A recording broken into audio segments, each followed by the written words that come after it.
recently said that the VC industry has changed more since the inception of the firm in 2009 than in the prior 30 years. Let's talk about how our firm has evolved alongside that. What's been our Act 1, our Act 2, and where are we now? So Act 1, we were walking into VC that hadn't changed. And one of the key things about it, if you looked at venture capital, it was the only asset class that had the same managers persistently being at the top. So anything else, it kind of rotated out every 5, 10 years. The best mutual fund manager would change, or the best bond manager or whatever, best real estate guys. But in venture capital, the same firms that were the top firms in 1978 were the top firm in 2009. And the reason for that was the top tier firm got first pick on every deal. And so the whole thing that we faced walking into that was, how do we get to the top tier? Because otherwise there was no reason to be in the business, because you wouldn't get any returns.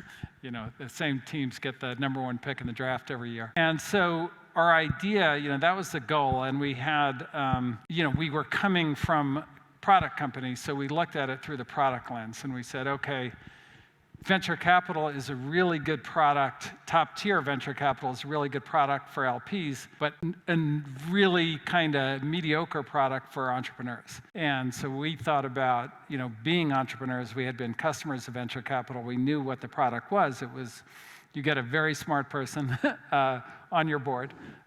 They have very interesting things to say for your first 5 times you talk to them, and then you've heard it.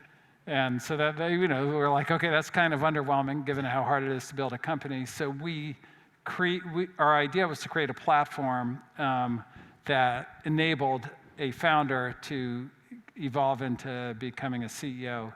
And there were many parts to that, but a lot of it comes down to, what makes you, feel like a CEO? What gives you the confidence that you can actually run a company when you don't know how to?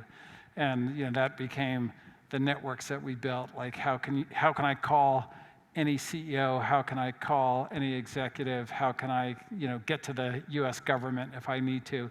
How do I feel like, I've got a network like Bob Iger, even though, I just started a company and I'm an inventor? And so that was kind of how we went about constructing the platform. And then the other part of it was, okay, is there somebody who knows how to do this job that can help me? And we brought in a lot of CEOs into the firm, and then, of course, I wrote the book on, like, okay, this is how you do it, and so forth. And so that was the original product.